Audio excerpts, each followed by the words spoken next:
Fixing a drop stitch on garter stitch is actually really easy, but I haven't showed you how to do it yet, so let me teach you how to do it. Let's just knit over to the middle of our work here in garter stitch, and I'll show you. We'll drop a stitch together, and then I'll show you how to fix it.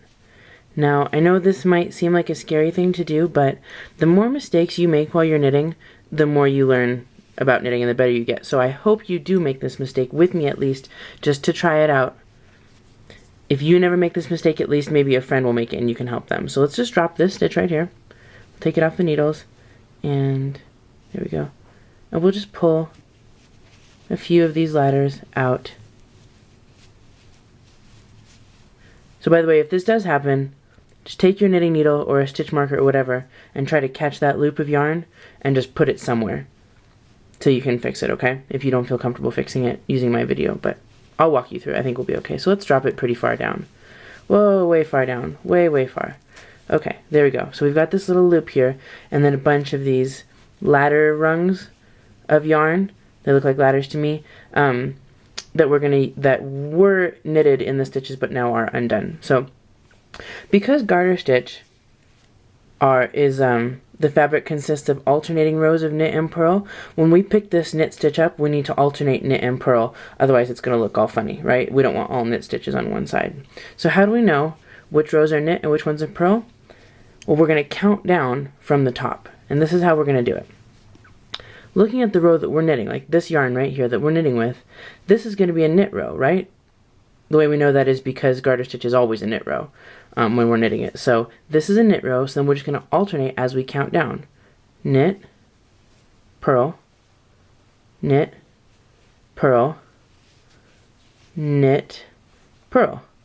So this, we need to purl with this one right here. So let's just scoop that up so we can see it. And then let's scoop this one up too, this loop right here. And bring it to the front so we can see it just like that. Now, put the stitch on your left hand needle like this, with the left hand needle going in from the front to the back of that stitch, just like that. Alright, we need to purl this stitch, and here's our yarn right here. So whenever we purl, the working yarn is in front. So let's see, there's two ways we could do this. I'm going to show you, well, let's just do the traditional way. We'll actually just re-purl this stitch. I'm going to move this yarn just like this. I'm going to get this stitch. So now the yarn is really like in front of my knitting, kind of like it looks like when I'm purling, right? It looks like that. So that's what we want to see.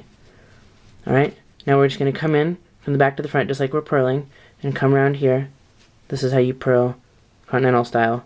That's how you fix a dropped purl stitch, and push that back through.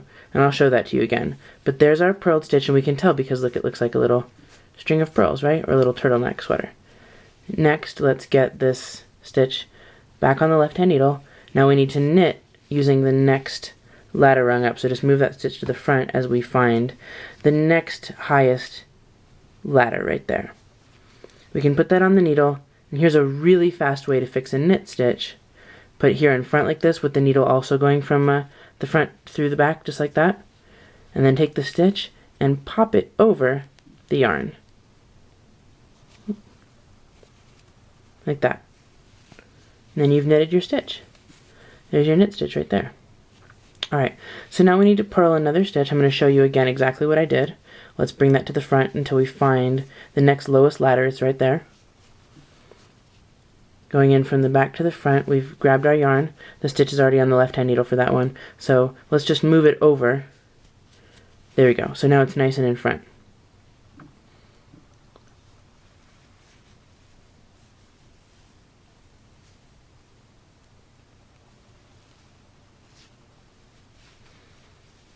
There's our purled stitch right there. Sorry, just ignore this. We're not really, we don't really need it right now. Okay. Now, move it to the left needle, and let's get this. Looks like we've got two more ladders here, which makes sense. So the next lowest one is a knit stitch. Put that on just like that. And flip the stitch over. That one's nice because the stitch remains on the left hand needle. Now I want to show you a trick on this last purl stitch. Really quick.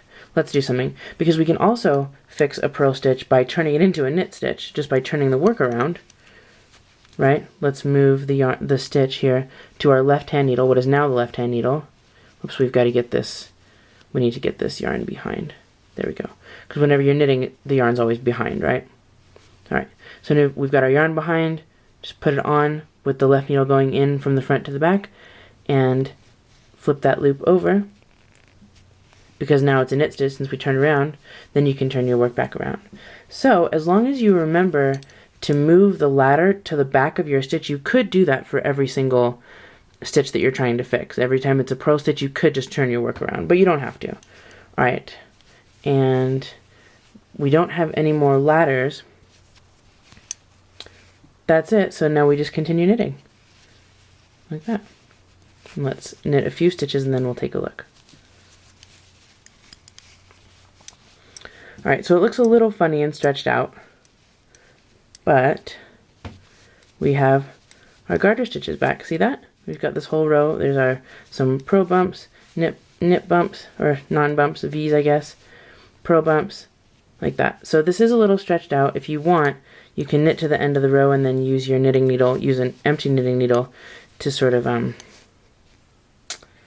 do this. You could give like a little tug on the sides, on the ones that got a little too tight, just next to the stitch that you dropped that got a little tightened when we were manipulating the yarn. Like that, you could loosen it up. But I will tell you that when you block your work, which you should always do, especially if you have something like this, that all this will go away. So that's what that looks like. This looks a little funny right here. Oh, I think it just got a little tight. Yeah, here. See, I don't want to leave you with an incorrect swatch. I want to make sure I'm showing it to you right, but it just got a little tight.